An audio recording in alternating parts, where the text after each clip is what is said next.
Hey guys, BSc nursing का number 1 channel study medium आप सभी का स्वागत है। अगर आप बीएससी नर्सिंग का तैयारी कर रहे हो तो ये सीरीज आपके लिए बहुत ही इंपॉर्टेंट है, क्योंकि इसमें ऑल सब्जेक्ट को कराया जा रहा है। और अगर आपको सभी वीडियो देखना है तो डिस्क्रिप्शन बॉक्स में आपको प्लेलिस्ट का लिंक दिया गया है। और अगर आप अच्छे से तैयारी करना चाहते हो तो हमारे ऐप के साथ जुड़ जाओ, जिसका लिंक हमने डिस्क्रिप्शन बॉक्स में दिया रखा है। वहां पे आपको पीडीएफ और क्लासेस सभी मिल जाएंगे लाइव और रिकॉर्डेड के साथ। ठीक है, तो चलिए शुरू करते हैं आज का वीडियो। पहला क्वेश्चन से पीएन संधि डायोड में उत्क्रम अभिनति को बहुत अधिक बढ़ाने पर धारा क्या होगी? नियत रहेगी, धीरे धीरे घटेगी, ऑप्शन से धीरे धीरे बढ़ेगी या फिर अचानक बढ़ जाती है। तो अगर पीएन संधि डायोड में उत्क्रम अभिनति को बहुत अधिक अगर बढ़ा दिया जाए तो धारा जो होगी वो अचानक से बहुत ज्यादा बढ़ जाएगी। तो answer is option D. Next question से दाब की बीमाएं निम्नलिखित में से किसकी बीमाओं के समान होती है? ऊर्जा बल, प्रतिबल आयतन पर लगने वाला बल या फिर एकांक आयतन की ऊर्जा। सो इसका करेक्ट आंसर हो जाएगा ऑप्शन डी, एकांक आयतन की ऊर्जा। तो दाब की बीमा और एकांक आयतन की जो ऊर्जा होती है उन दोनों की बीमा समान होती है। नेक्स्ट क्वेश्चन से ML3 T-1 एंड Q-2 ये किसकी बीमा होगी? प्रतिरोध की, चालकता की, प्रतिरोधकता के, फिर इनमें से कोई नहीं। सो इसका करेक्ट आंसर हो जाएगा ऑप्शन सी, प्रतिरोधकता की। प्रतिरोधकता को हम लोग डिनोट करते हैं रो से, और रो इज इक्वल्स टू RA/L, और RA/L जो है इनका डायमेंशन हो जाएगा ML3 T-1 Q-2, और इसका यूनिट क्या हो जाएगा? ओम मीटर। ओके, नेक्स्ट क्वेश्चन से एक इलेक्ट्रॉन के समीप एक दूसरा इलेक्ट्रॉन लाया जाता है तो इससे तंत्र की विद्युत स्थितिज ऊर्जा घटेगी, बढ़ेगी, अपरिवर्तित रहेगी या फिर शून्य हो जाएगी? सो इसका करेक्ट आंसर हो जाएगा ऑप्शन बी, बढ़ेगी। अगर एक इलेक्ट्रॉन के समीप दूसरा इलेक्ट्रॉन लाया जाता है तो इसके तंत्र की जो विद्युत स्थितिज ऊर्जा होगी वो बढ़ जाएगी, क्योंकि ये एक दूसरे को रिपेल करेंगे, और रिपेल करने से जो एनर्जी स्टोर होगी वो स्थितिज ऊर्जा के रूप में स्टोर होगी और वो बढ़ जाएगी। नेक्स्ट क्वेश्चन से धातु के अयस्क से निष्कर्षण एवं पृथक्करण निम्न चरणों में सम्मिलित होते हैं। तो कूट में आपका आंसर देना। पहला कूट है अयस्कों का सांद्रण, और दूसरा कूट है सांद्रित अयस्कों से तत्व का पृथक्करण, और तीसरा कूट है धातु का शुद्धिकरण। उपरोक्त कूटों का चरणों का सही अनुक्रम में जो विकल्प होगा वो आपको आंसर देना है। तो इसका सही विकल्प क्या होगा? तो सबसे पहले हो जाएगा अयस्कों का सांद्रण। ठीक है, सबसे पहला हो जाएगा अयस्कों का सांद्रण। उसके बाद जो अयस्क का सांद्रण हो गया उस सांद्रित अयस्क से तत्व का पृथक्करण, और उसके बाद धातु का शुद्धिकरण। तो 1, 2 एंड 3 एकदम करेक्ट जो सीक्वेंस है, तो इसका करेक्ट आंसर हो जाएगा ऑप्शन ए। नेक्स्ट क्वेश्चन से किरचॉफ का संधि नियम एक प्रतिबिंब है। ऑप्शन ए धारा घनत्व के संरक्षण का, ऑप्शन बी आवेश संरक्षण का, ऑप्शन सी तथ्य यह है कि आवेशित कण जिस संवेग से संधि में प्रवेश करता है वही समान संवेग उस संधि को छोड़ते वक्त रहता है। ऑप्शन डी उपरोक्त में से कोई नहीं। तो इसका करेक्ट आंसर हो जाएगा ऑप्शन बी, आवेश संरक्षण का। ठीक है, किरचॉफ का जो संधि नियम होता है वो आवेश संरक्षण पे आधारित होती है। नेक्स्ट क्वेश्चन से एकांक धन आवेश को अनंत से एक बिंदु तक लाने में किया गया काम किसके तुल्य होगा? उस बिंदु पर कार्यरत स्थिर वैद्युत विभव के, ऑप्शन बी स्थिर वैद्युत बल द्वारा किए गए ऋणात्मक कार्य के, ऑप्शन सी विकल्प ए और बी दोनों सही है, एंड ऑप्शन डी ना तो ए सही है ना ही बी सही है। सो इसका करेक्ट आंसर हो जाएगा ऑप्शन ए, उस बिंदु पर कार्यरत स्थिर वैद्युत विभव के। अगर मान लीजिए ये कोई मैग्नेटिक फील्ड है और कोई चार्ज जो है वो अनंत पे है, तो यहां से उसको मैग्नेटिक फील्ड में लाने के लिए जो काम किया जाएगा, जो एनर्जी इस पे लगेगी, वो किसके बराबर होगा? उस बिंदु पे कार्यरत स्थिर वैद्युत विभव के बराबर होगा। ओके, नेक्स्ट क्वेश्चन से प्रत्यावर्ती धारा की माप दिष्ट धारा एमीटर द्वारा नहीं नापी जा सकती, इसका रीजन क्या? ऑप्शन है प्रत्यावर्ती धारा दिष्ट धारा एमीटर से प्रभावित नहीं होगी, ऑप्शन बी दिष्ट धारा एमीटर क्षतिग्रस्त हो सकती है, ऑप्शन सी पूर्ण चक्र के लिए धारा का औसत मान शून्य होता है, ऑप्शन डी प्रत्यावर्ती धारा की दिशा परिवर्तित होती है। सो इसका करेक्ट आंसर हो जाएगा ऑप्शन सी, पूर्ण चक्र के लिए धारा का जो औसत मान होगा वो शून्य हो जाएगा। अब यहाँ पे देखो प्रत्यावर्ती धारा की माप जो है दिष्ट धारा से इसलिए नहीं हो सकती क्योंकि दिष्ट धारा जो होती है वो यूनिडायरेक्शनल होती है, या फिर आप इसको इस तरह से डिनोट कर सकते हो, इस तरह से एक ही डायरेक्शन में ये फ्लो करती है। लेकिन प्रत्यावर्ती धारा में क्या होता है, ये इस तरह से डायरेक्शन चेंज होते रहती है।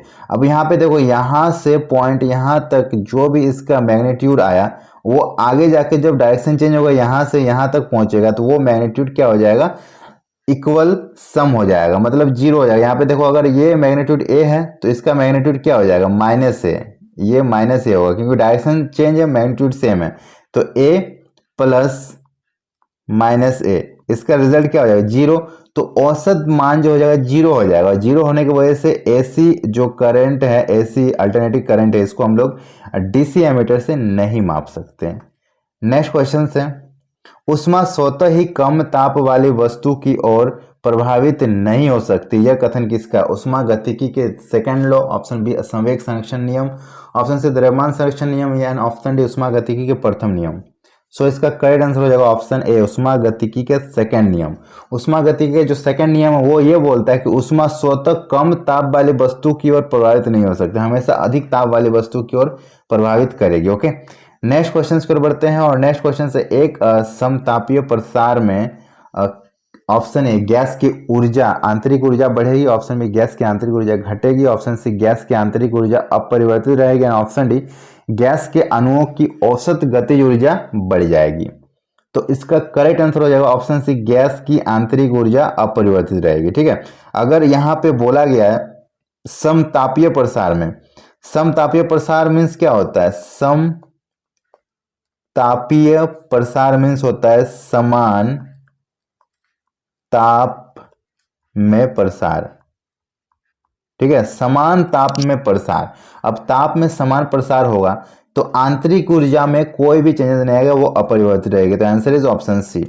नेक्स्ट क्वेश्चन है, हमारी आंखें बैगनी वर्ण की अपेक्षा नीले वर्ण के लिए डैश है, कम सुग्राही है, अधिक सुग्राही है, अनिश्चित, या फिर उपरोक्त तीनों गलत है।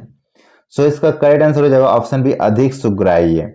बैगनी रंग के अलावा नीला रंग जो होती है वो अधिक सुग्राही होती है क्योंकि तरंग दैर्घ्य इसका ज्यादा होता है और आंखें इसको ज्यादा एब्जॉर्ब कर सकती है। ठीक है, नेक्स्ट क्वेश्चन से, ऊष्मागतिकी का दूसरा नियम किसने दिया था, एमियोदो एवोगाद्रो ने, option B Young, option C David Bohr ने, ऑप्शन रुडोल्फ क्लासियस ने।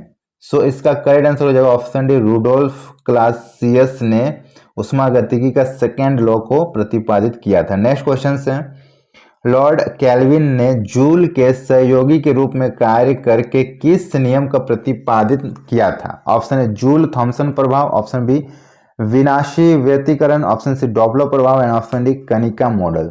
सो इसका करेक्ट आंसर हो जाएगा ऑप्शन ए, जूल थॉमसन प्रभाव। ओके, नेक्स्ट क्वेश्चन से, कथन ए लोहे का गोला पारे में तैरता है, ये कथन है लोहे का एक गोला है जो क्या कर रहा है, पारे में तैर रहा है किंतु पानी में डूब जा रहा है। ठीक है, पानी में ये डूब जा रहा है और इसका रीजन क्या दिया, लोहे का आपेक्षिक घनत्व पारे के आपेक्षिक घनत्व से अधिक होता है। अब बताने की कौन सा सही है और क्या रीजन है।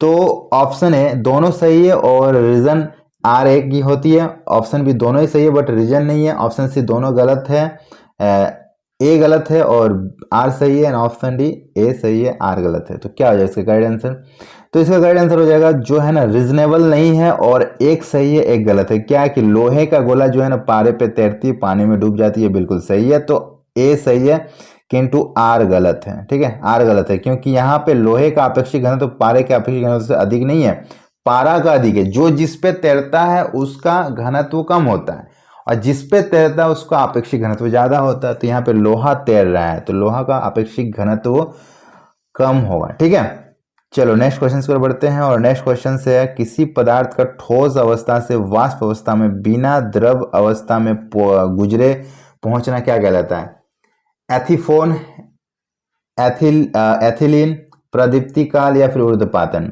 सो इसका करेक्ट आंसर हो जाएगा ऑप्शन डी ऊर्ध्वपातन। ऊर्ध्वपातन एक ऐसा प्रोसेस है जिसमें कोई ठोस जो होती है वो द्रव में परिवर्तित किए बिना डायरेक्ट गैस में परिवर्तित हो जाती है, बिना द्रव में परिवर्तित किए गैस में परिवर्तित हो जाती है। ठीक है, नेक्स्ट क्वेश्चन है, मानक वायुमंडलीय दाब पर किसी अपदार्थ के क्वथनांक को क्या कहते हैं? ऑप्शन है प्रदीप्ति काल, एथिफोन, प्रसामान्य क्वथनांक या फिर सभी गलत है। सो इसका करेक्ट आंसर हो जाएगा ऑप्शन सी, प्रसामान्य क्वथनांक कहा जाता है। ठीक है, नेक्स्ट क्वेश्चन है, श्यानता का एसआई मात्रक क्या होता है? पास्कल, टेस्ला, पाइला या फिर पॉइज? सो इसका करेक्ट आंसर हो जाएगा ऑप्शन डी, पॉइज।